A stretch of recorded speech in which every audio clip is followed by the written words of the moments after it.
Hello everyone, and welcome to the Rubin Museum of Art. I'm Tim McHenry, the producer here in charge of public programs and I believe some private ones. And thank you for coming to this very select group and reading and celebration of, I think, a rather freeing book, A Spiritual Renegade Guide to the Good Life by Lama Marut.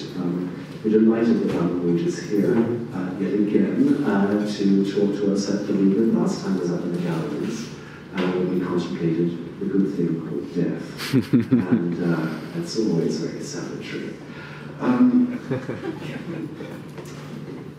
Why I love this book?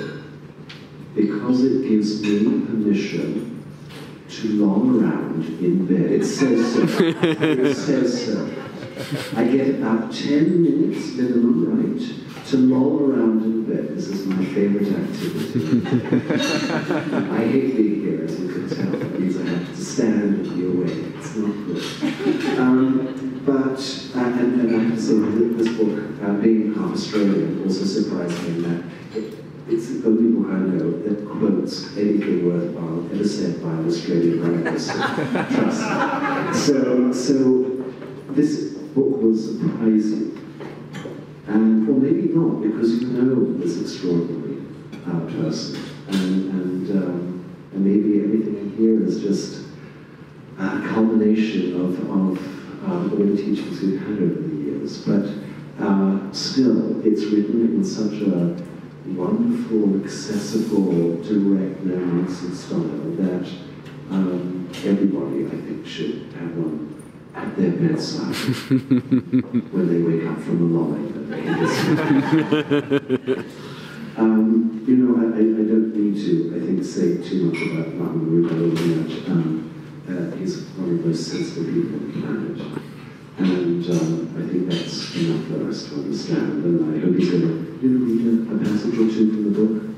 If you like. I think that would be nice. I think people need to know how it sounds. And then you'll know how it feels.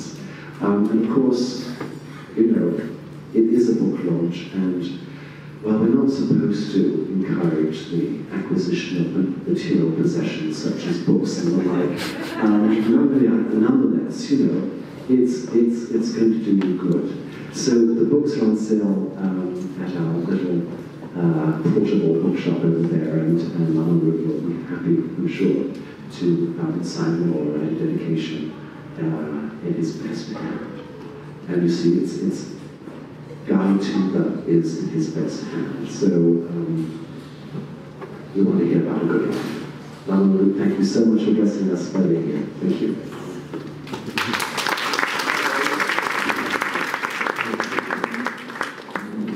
Thank you very much, Tim. This is a very classy joint.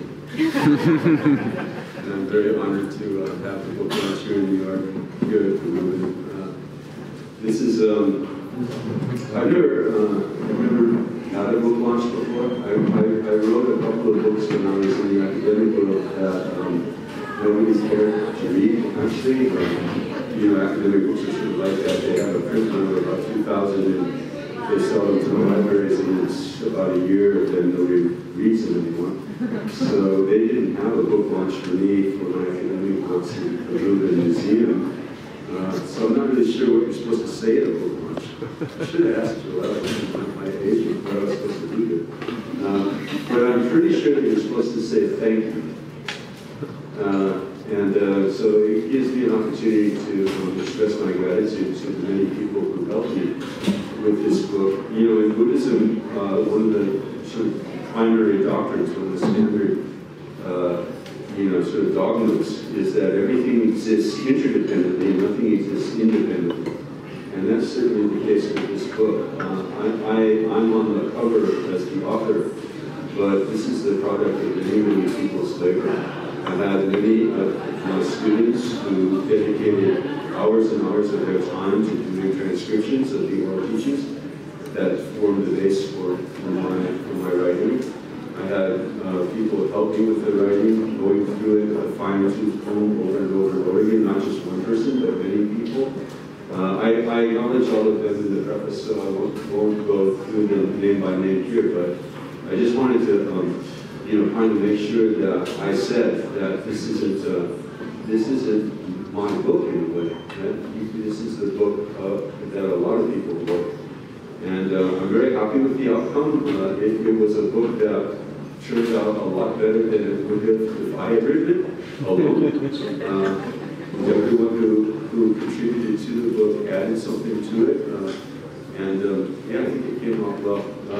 I thought I would say a few things tonight about what a spiritual renegade is, and then maybe take some questions if you like, and then we can do book signing. And maybe since Tim asked me, I'll do a little reading. First, I would like to go through the spiritual renegade thing. It seems to me that I went through a lot of conversation with the press about the title of the book. I wanted to call it Inciting Happiness. And they said, well, there's way too many happiness books out. You're just going to get lost in the happiness deluge. And I'm sort of glad to hear there was a lot of happiness books out, but I didn't want mine to get lost in the happiness deluge. So they suggested Rebel Monk. And I'm going, come on, really? Rebel Monk? Everybody who, I talk to after they get that title is going to go, well, what are you rebelling against if you're a monk? Why don't you stop being a monk if you're a rebel? I'm not rebelling against being a monk. I'm fine being a monk. So I didn't want there to be any confusion about that. So then we compromised on a spiritual renegade. And, I can sort of live with that. Because I think that a person who's serious about a spiritual life, which means a person who's serious about developing the true happiness, true causes of real happiness, has got to be kind of a renegade. They've got to be kind of sort of radical in order to really gain the fruits of what a spiritual life can offer a person. So I think for me, I've been thinking about it, and I think maybe there's sort of three dimensions of the spiritual renegade thing. First and foremost, a person who's interested in living a good life, a happy life, a prosperous life, a life with good relationships, the good life in that sense, has got to be a renegade against their own worst inclinations. We are sabotaging our own happiness over and over and over again in ways that are unnecessary.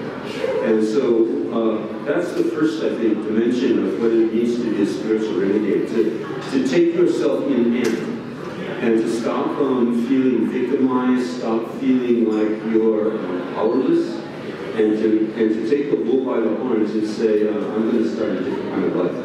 And I'm not going to be the powerless victim of my own worst inclinations over and over and over again. And by that I mean what we call the mental afflictions in Buddhism. Anger, jealousy, pride, greed, the usual suspects. And so that's the first dimension of the spiritual renegade, is saying enough. I don't want to just be the puppet of whatever negative feeling arises in my psyche. I want to take control. Take control of me. Like you did say, you're not the boss of me. None of us are the boss of us until we take control. We have to discipline ourselves. We have to take ourselves in hand, as I said before. And that kind of renegade kind of attitude, with a sort of a good, healthy sense of desperation, of knowing that unless we do something different with our lives, it's just going to be, another day, another week, another month wasted at the behest, at the mercy of whatever negative feeling arises, over and over and over again. So that's the first dimension. First dimension is to get sometimes I call it Thelma and Louise renunciation. You remember that movie Thelma and Louise, where they're chased by cops? For those of you who haven't seen the movie, how many have not seen Thelma and Louise? Do I really have to go into this? You'll catch up, don't worry. So anyway, you remember the end of the movie, right? They run out of road. They're desperados, and they run out of road. They're at the precipice of the Grand Canyon. And they look behind them, and all they see is like massive number of pop-ups. So we're kind of all in that position, actually. We know what's behind us. And we don't quite, and what's behind us is just, you know, one disaster after another, one sort of unprepared moment after another when we don't have any kind of, you know, guidelines, any kind of tools, any kind of weaponry against our own worst inclinations. So we know what's behind us, but we don't really know what's in front of us. All we see is the sort of precipice. And so you have to have that kind of desperation, knowing that there's only one direction where we really can go, and that's ahead, and we don't know what's there, because we haven't been there before. So you remember what Thelma and Louise do, right? They floor the Thunderbird. They're in this cool Thunderbird convertible, and they floor it. They just go off the cliff. And then, I don't know if you remember, but the car goes off the cliff, and then it's freeze-frame. And then they roll the credits, you know? It's just kind of cool. You take that leap of faith, and you'll be all right. But you got to take the leap of faith. So that's the first sense in which you're a spiritual renegade. The second sense, I think, is being a spiritual renegade against the culture. A person who's really serious about going for a happy life, for the real causes of happiness, is going to have to fight the power. You're going to have to, like, sort of, swim upstream. Because the culture, the dominant culture, of course, is consumerism. In case you were wondering what the dominant cultural ideology is, it's consumerism. And it's not just here, it's worldwide. And it's massive in its influence. Over and over and over again, at all levels, we're encouraged to not be satisfied, to not be content, to buy more, to consume more, to think about ourselves more, to be greedy and consumptive. Consumptive? There should be a word for this. And that's a massive power. It's a massive, massive power, and it's, you know, it has creeped into all of our heads in ways that we're not really even aware of. You know? And that's not designed to make you happy. That power is not designed. In fact, it has as its heart and soul the very opposite.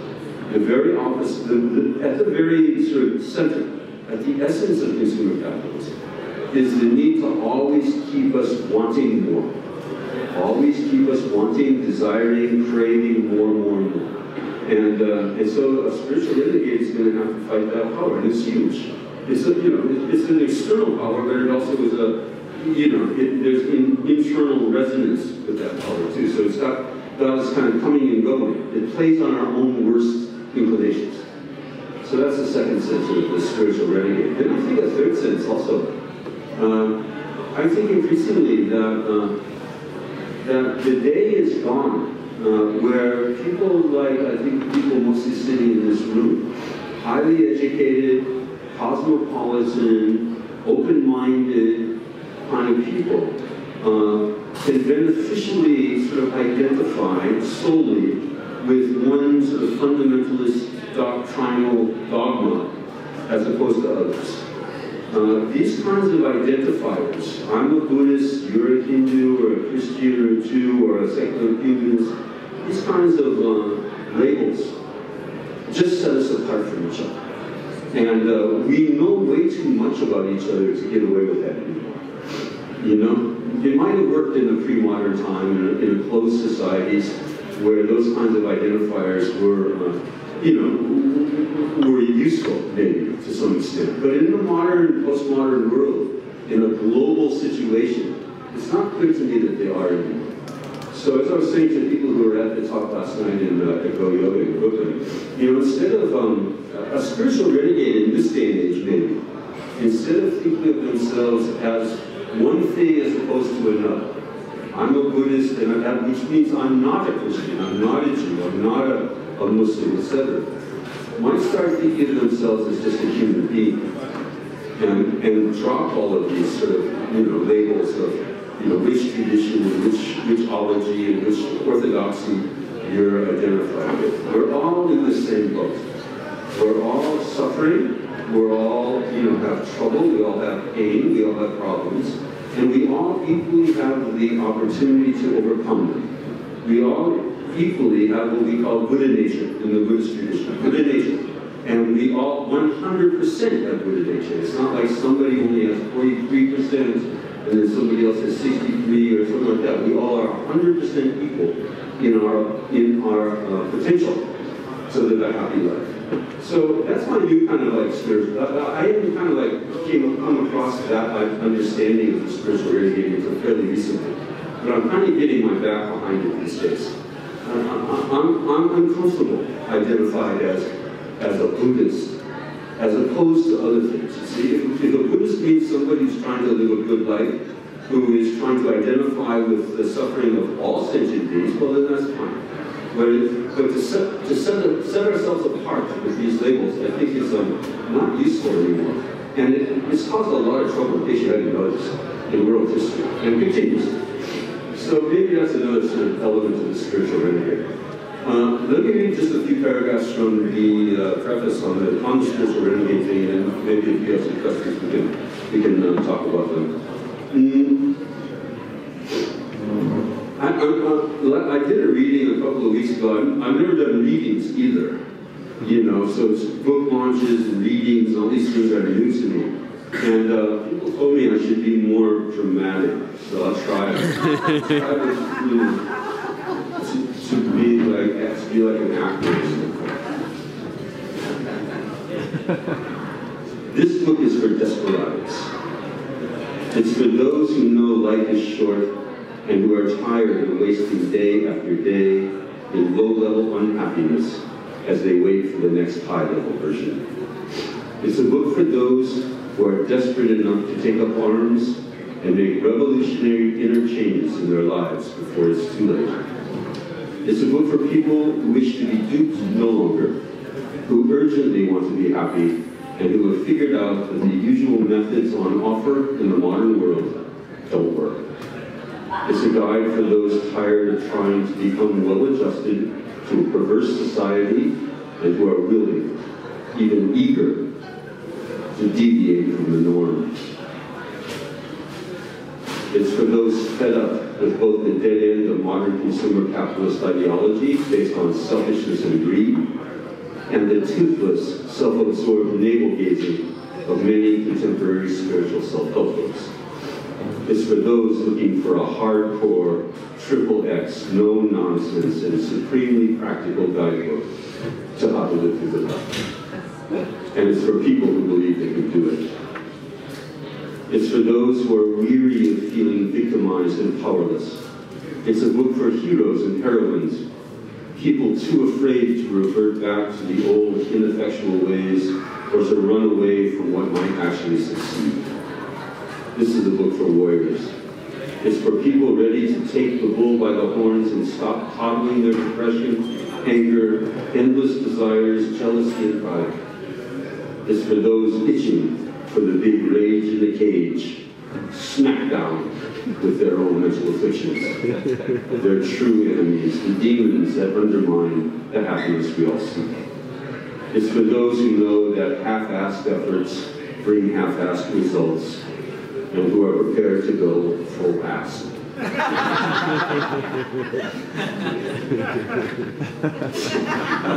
If you're ready to get medieval on your suffering, this book might be for you. The book is for those who have wised up to the callousness. I can't even pronounce the words that I wrote. That's really bad. This book is for those who have wised up to the callousness of being too cool to admit that we all just want to be happy, who know the way to be truly individualistic and stand apart from the crowd is to realize that we're all the same. It's for those willing to be unfabulous, for the New Yorkers here, and not for those too trendy to see that the quest for radical contentment is not just another trend.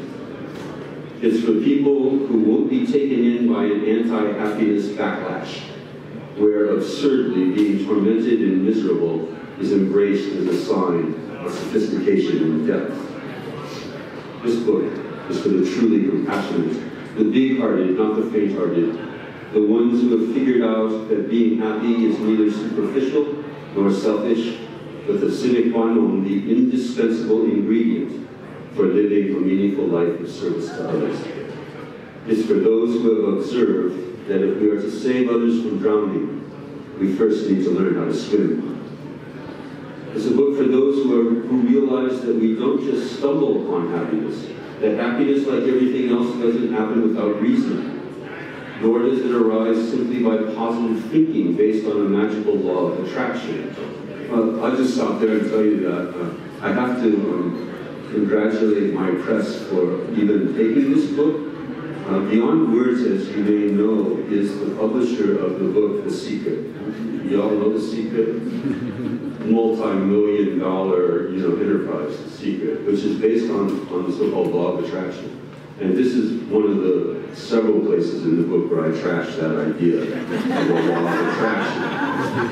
And so they had they did suggest that I tone it down a bit. But they let me keep it in, which is pretty great. So I have to go back down.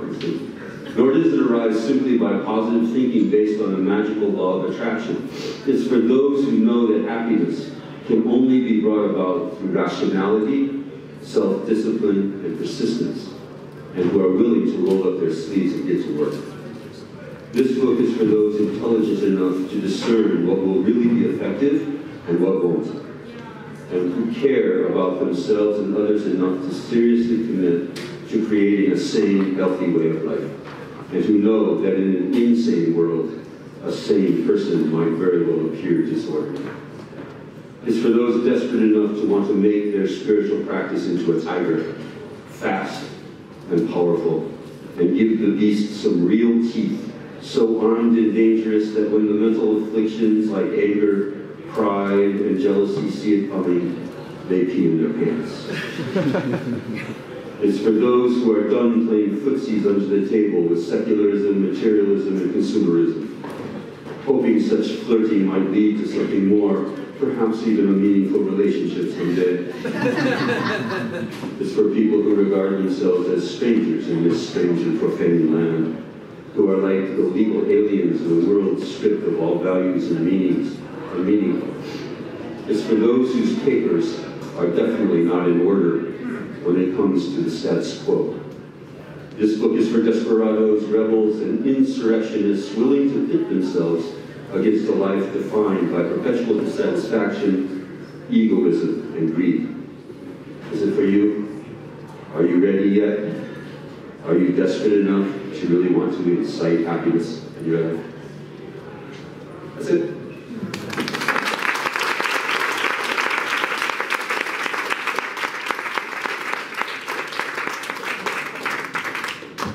So I'll be talking more about the book at various venues, I think, for the next couple of days.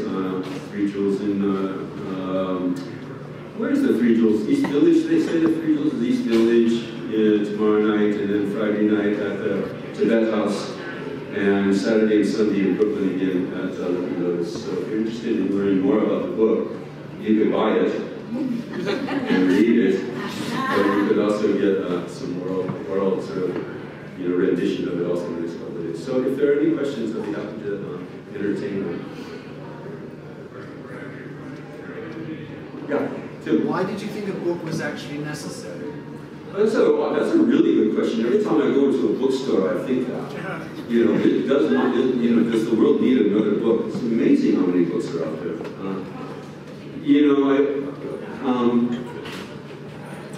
People tell me that there's a kind of a unique voice here. I mean, I don't know. I mean, that's up to other people to decide.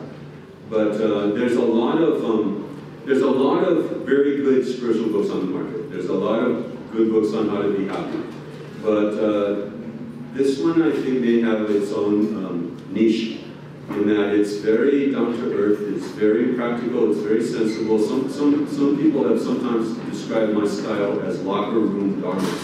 Locker room dharma. It's kind of down and dirty, but it's no nonsense, and it's effective. And to the extent that I've been able to practice it in my own life, it works. And I can say that it works.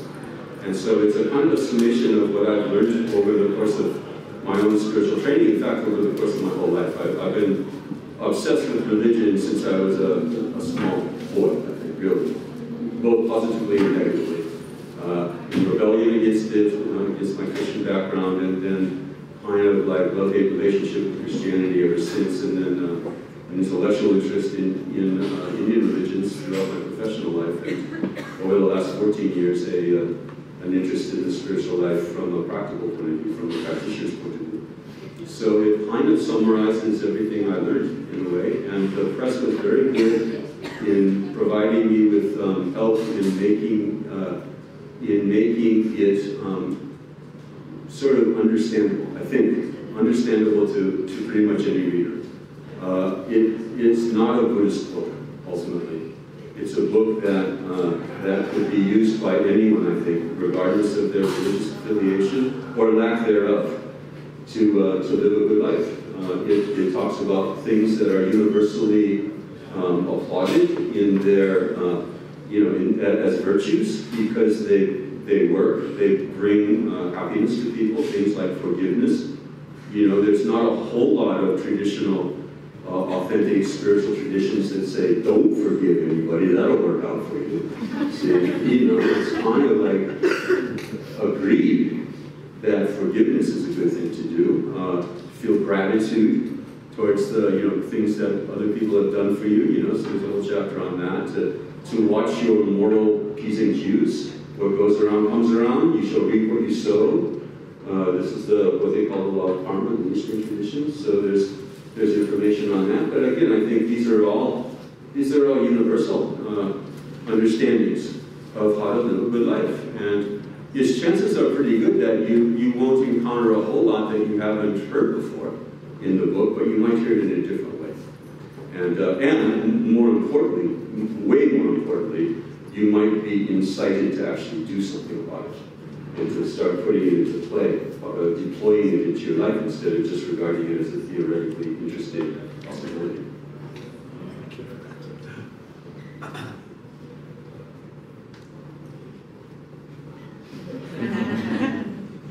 Yeah. Say it again.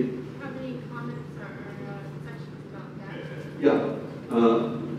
There is a section about death. There's a section that talks about the fact that death is for real, and that this is a good thing to sort of remember. In one of the parts of the book that Tim actually sort of hit upon, the components of a daily life, components of a sane life, I think I call it as an appendix. I run through a couple of things. The one that Tim jumped all over was the morning wall, what I call the morning wall around in bed for a while, which appeals to a lot of people. As a way to just like live a saner life, and not jump up at the first thing in the morning, especially with the sound of the alarm clock. So another sort of piece of advice is to lose the alarm clock and to get up naturally. Whose idea was it that the first moments of consciousness should be filled with the most irritating sounds and sounds that you can? And so if you get a good night's sleep, that's it really important to wake up naturally without an alarm clock and then to loll around in bed. And Tim didn't sort of go into what you're supposed to do when you loll around in bed. He was way into just the lolling part.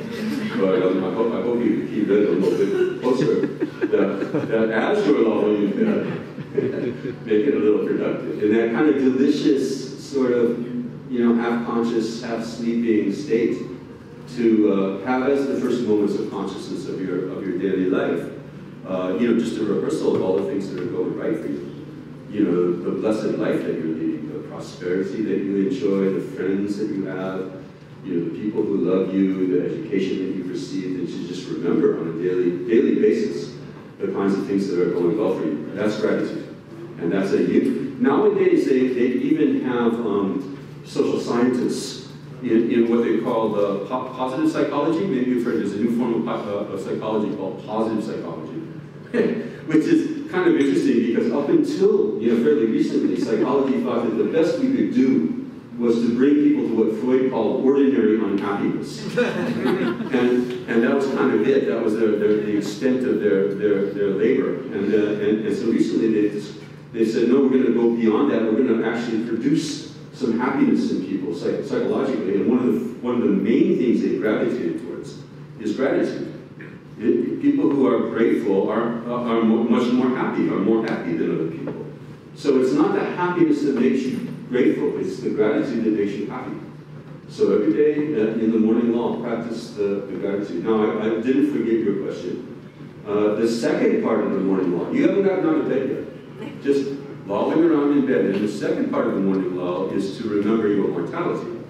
And you know, in the traditional Tibetan Buddhist sort of system, this involves a three-part sort of meditation, which you can do. You know, you don't have to put on Lululemon clothes and go sit in lotus position to do a meditation. You can lie around in bed and do it. Okay, you lie around in bed and just think about three things. Number one, my death. You have to use the first-person pronoun. Okay, not death is certain. My death is certain. Death is certain is way too theoretical. You see, my death is certain. And is that controversial to anyone? That you will for sure die? But we don't really want to think about that. As if that would be the best method to prepare for the one thing we know for sure will happen in life. Is to just not think about it. And see, we have to prepare. We have to like, kind of rehearse it on a daily basis. Your death, my death is certain. That's the first part. Then the second part. And the time of my death is totally uncertain.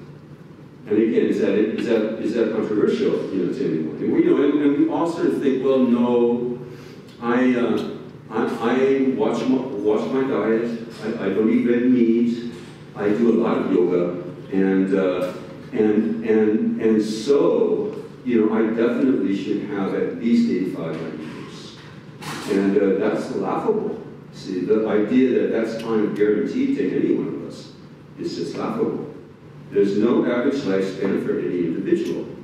And so to just be clear on the fact that, the time of your death is totally uncertain. And then the third part of the morning law, the second half of the morning law, remember the first half is the gratitude thing. The third part of the second half is to say, so what's going to be important when I die? What's going to matter? Is my money going to matter? Is the hassles of the job going to matter? What's really going to matter?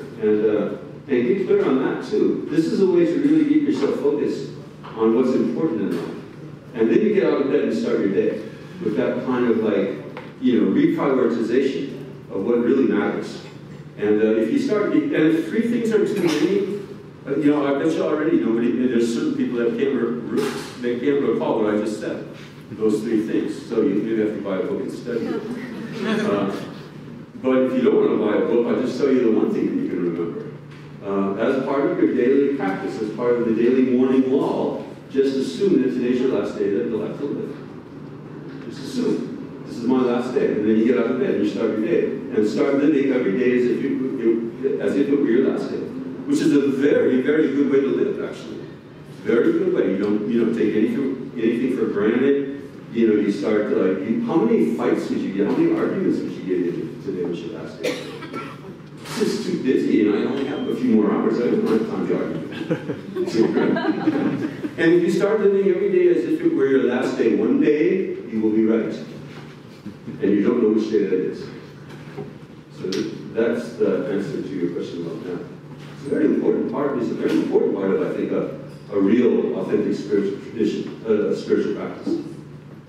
Is to just be aware of the fact that we don't have infinite time here. We got to get her done. We got to get done what it is that we need to do in life, and not keep postponing it over and over and over again. Someday it will be too late, and we don't know what day that is. Yeah. Did the book write itself, or did you find it difficult to distill your entire life philosophy into X number of pages? God, I wish the book had written itself. No, it did write itself, but it wasn't agonizing to write either. I have been talking about these things for 10 years, 12 years actually, so I thought about them, which helps before you write, is to actually have thought about what it is you're going to write. So I kind of had already thought about it, and then it was just a matter of getting the tone right. It was interesting because, I wanted it, and the press wanted it to be a very sort of conversational type book, not a scholarly book or academically sounding book. And so I thought, well, I speak conversationally, and so maybe I'll just have the transcripts, this is, kind of students who made transcripts, and I'll just, kind of like slap those into a manuscript and turn it in. Well, that didn't work. It's really interesting that if you just take a manuscript of an oral teaching and put it into written form, it doesn't sound like an oral teaching anymore. It doesn't sound conversational anymore. It's really strange. So you have to go back and write it in a way that it sounds conversational rather than have a conversation. It's really strange. Yeah, it's a real art, and I had a lot of help, so I'm not like bragging or anything. I had a lot of help in doing that. I was not trained to write that way. I had written my whole life in an academic sort of, form, in an academic tone, and it's a real, it's really hard actually to find that pitch, isn't it, Joel? I think so. It's very difficult. If it were just as easy as just slapping the transcripts down, then I could have said the book wrote itself, because I'd already said all this stuff. But if you listen to what I just said, I already said all that stuff, and you start reading that in the book, you go, I already read it. It doesn't read right. It sounds okay, but it doesn't read okay. So that was tricky. Thanks for asking. Yeah? I hope this isn't too personal. Okay. But in your own spiritual life, Yeah. or development, evolution, what do you struggle with the most? It's not too personal. I don't mind answering it. My teacher has always said that we're good at identifying our second worst mental affliction, because our first one we like to hide. We're not really that proud of it, so we kind of hide it. So you probably should ask people who know me what my first mental affliction is, and see if they agree with what I say now. I struggled my whole life with anger. I was very angry at my father, especially, and so that's been a lifelong struggle. And I found that the teachings have been very, very useful in that battle. I haven't won it completely. I can't say that anger has been eradicated, but it has been very much reduced. And that has brought me a much happier life. Very, very obviously, more happier life. So there's that. Then there's the whole pride thing. I think these are what we call the mental afflictions. We all have versions of these. So I'm just like identifying a couple that I notice very obviously in my own struggles, and pride is among them. And it's also very easy to start transferring pride from one thing to another. So when I was in the academic world, I had a certain amount of pride in my intelligence and my ability to argue and stuff like that. And then when I sort of shifted my interest into a spiritual realm, into a spiritual practice, then pride comes up in other kinds of ways. You see, it's hard to keep that guy in the box. And then you start feeling pride about, I've got 50 people come to my book launch, and I'm so proud of that. And when I took monastic vows, then there was a certain kind of pride that went with that too, which is one of the reasons why I'm not wearing the robes right now. Is that I felt that had developed into a kind of a way of distancing myself from other people, especially in the Western context. I teach around the world, and I've taught many times now in places like Singapore and Hong Kong, where there's a whole different kind of understanding of putting on Buddhist robes. But in the Western context, it's just like so obvious that nobody dresses that way. That you're just quite obviously setting yourself apart, and possibly setting yourself above. And I really didn't want to sort of have that as a statement, any kind of statement, and I didn't want to feel that myself. So it's been a struggle with pride. I think pride and anger. That would be my guess. But again, some people over there, they might know better. Thanks for asking. We've got time maybe for 2 more questions. Yeah. You said you've traveled all over the world. Where are people happiest? Why?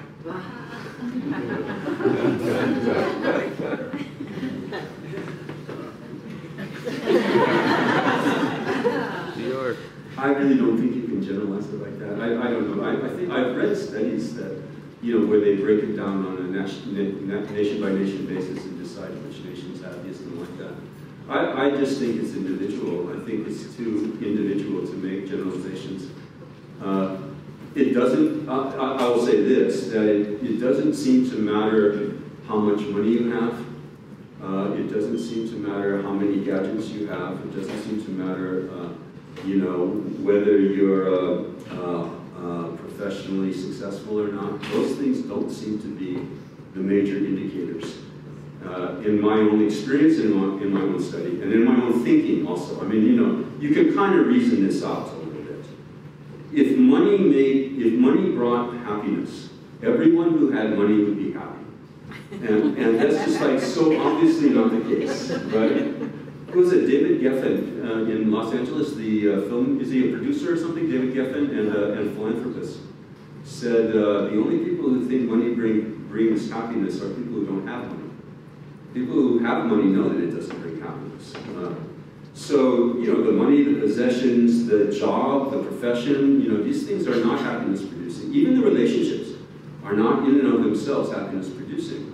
If they were, then, we should be able to find the perfect relationship and then just be done with it. Then the other person would just make us happy. We keep holding that out as a prospect, that if we just found Mr. Right or Ms. Right, that they would make me happy. And we can go through our whole lives sort of serially, monogamous, finding one after another, and burning them out. They seem to make you happy for a little while, and then all of a sudden they make you unhappy.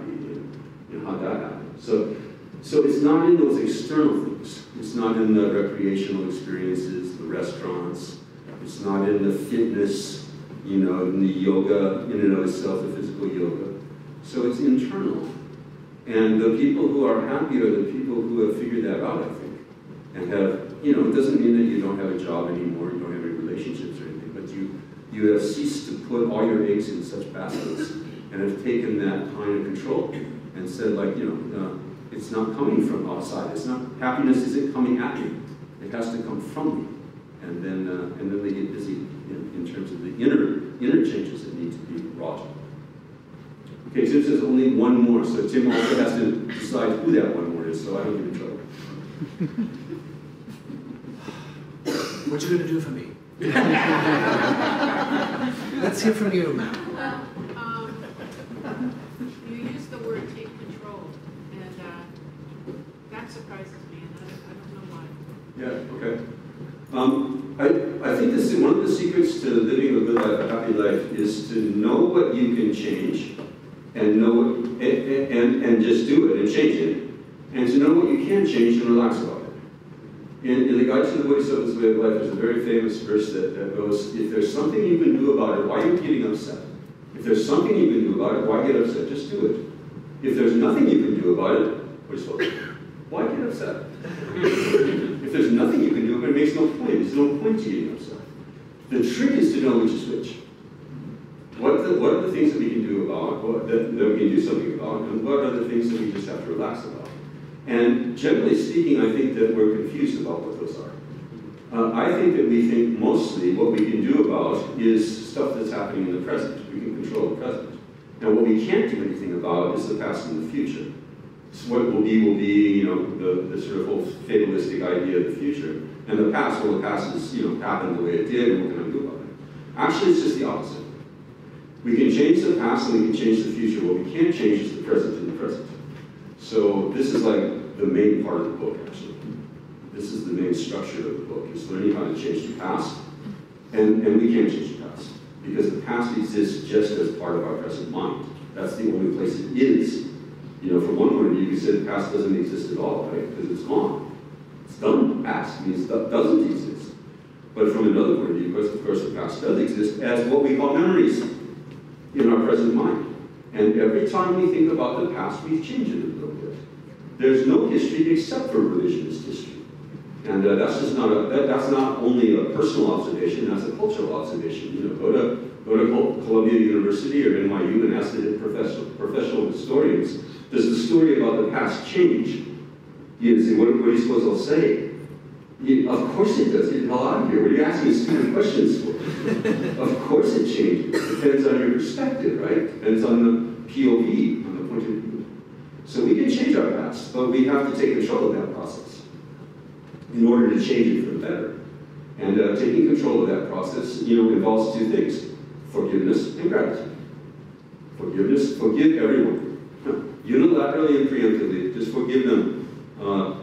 The only person that you are hurting by not forgiving is yourself.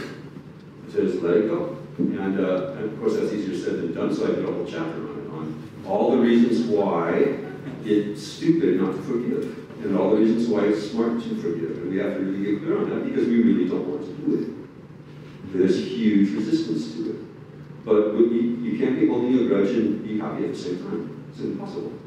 And then gratitude, that's kind of like the icing on the cake. Once you've forgiven, then you can be grateful for everything and everyone. And that's how you change your past. Can you change your future? Of course you can change your future. Every action that we do in the present is changing our future. We're creating our future. This is cause and effect. This is karma. What we do in the present is the causes for a future effect. So if we take control of that process, means that we are careful about what we're doing and saying and thinking in the present, which are creating the causes for our future results. And if you are careful about it, if you're doing your best to live a good life, to live a moral life, an ethical life, you can relax about the future. It'll be fine. Have some faith in the system. What goes around will come around. So, just wait, be all right. Then there's the present. Can you change the present in the present? And Lord knows we've tried. We've been trying over and over again. Our whole lives are trying to change the present in the present. And if we were able to change the present in the present, we should be a lot better at it by now. We should never be having any bad days, for example. We just change it. Why would anyone choose not to change a bad day if they could? You see, why would anyone choose to not change an irritating person? The image that keeps coming to my mind nowadays is that old show. You remember that show Bewitched, where she just like wiggles her nose and then like irritating people go away? And like we're all trying that all the time. You just get irritating people comes around, you're like, and they don't just go away like that. You see, you can't just wish them away. It's like, here's the image that I use in the book, it's like honking your horn in gridlock. New Yorkers know from gridlock, right? And you get in gridlock means the traffic doesn't move. And you can be upset about that, and you can like wish it weren't the case, so I wish, you can kind of go here and do that bewitched thing on the gridlock on Fifth Avenue, but it's not going to just clear up because you want it to. See, this is the fallacy, one of the main fallacies of this whole law of attraction business. Is thinking that, just by wishing things, you get them. You don't just get things by, come on, this is just infantile. It's puerile to think that you just wish things and get them. So that's the bewitched deal. So you can't change that. Once the gridlock has arisen, the gridlock has arisen as a result of past causes. This is karma. Past causes were planted. Time elapsed, and now the effect occurs. It's gridlock, it's an irritating person, whatever it is, and you can't just make them go back into the ground. You planted the seed, you watered it, you gave it probably a lot of manure, and then the seed sprouts. And you can't just say, oh, I didn't want that sprout. So you can't change the present in the present, and getting upset about it is just like honking your horn in gridlock. It doesn't change it, number one, and it just makes you and everyone around you feel worse. So there's actually, ready? There's never a time when it makes any sense to be anything other than just chillax. It's just not logical. If there's something you can do about it, don't get unchillaxed. Just do it. If there's something you can do about it, and there is something you can do about the past and the future. And if there's nothing you can do about it, what's the point of being upset? It just doesn't do any good. And then if you're thinking also about, and what would be my best strategy here for creating causes for a better future? What do you think? Honking the horn in gridlock or just relaxing? What do you think for the future? I do include it's relaxing. Honking your horn is just creating some bad, negative, kind of, vibes for yourself and for the people around you also. What do you like? We're all like, we all live in society. What do you think, that we're doing anybody else a big favor by honking our horns in Vietnam? Like, well, thank you. There are also in top cars that aren't moving. And they like turn to you, oh, thank you for honking. That's very, very kind of you. We need to hear some irritating noises right now, in addition to not being moving. It just doesn't make any sense, right? We just need to use our head. The spiritual life, okay, since I'm kind of sort of branding a little bit, the spiritual renegade is using their head. They're not just the victims of their feet. The spiritual renegade is not a matter of like believing in stuff that goes bump in the night that you can't see, magical, mystical stuff. It's about using your brains as to what's actually going to pay off for you in living a happy life. And honking your horn in gridlock, which means getting upset about anything in the present, doesn't do anything. It's just not. It's not smart. It's not your smart move. Okay. Which doesn't mean that everything's going to be pleasant somehow all of a sudden. There still will be gridlock. Okay. But then there are no problems from their own side. Gridlock is not a problem necessarily. It's a label. When we say problem, it's just a label that you slap on an event. My favorite example of this is you can say, I'm stuck in gridlock as I'm trying desperately to get to my dead-end job. Or you can say, I'm stuck in gridlock as I'm trying to get from, wow, great. I have more time to not be at my dead-end job. More time to listen to the radio and chill out. And, it doesn't have to be a problem. All right. Thank you for the question. Thank you.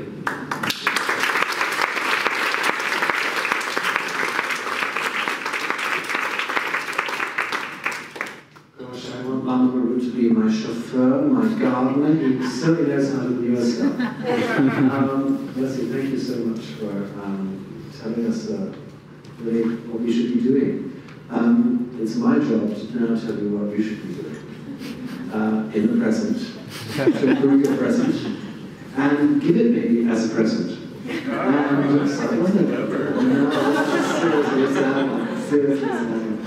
This is on sale. Now, this is a real test of whether you can let envy, gridlock, and other such issues go. There are only a limited number of copies available tonight.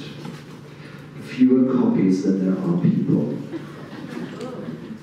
So, I just better rush right over and get one right now before the others do. But if you can't, Lama Marut is in town and many other places. And also, gosh, are you going to be back here in the fall? No, thanks. You see, this is the trouble. Whenever I have a really conversation series going on, he's never in town. And guess what we're talking? We're doing this whole conversation series on, they're called Happy Talks. Yeah, all about happiness. Happiness is in the air, we need it. So, all we need to create it and be it. And so we'd love you to come back to the museum, even if Lama Marut isn't here. And if you want to get on happiness, there's a little sign in there too, as you buy a book. Why not do two things at once? What a sense of achievement you'll have.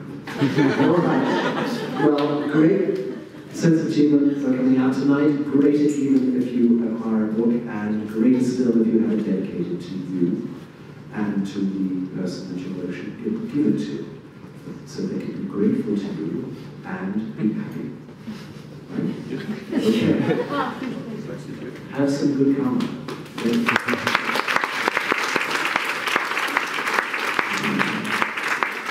I'm going to take some of my books over, that's for sure.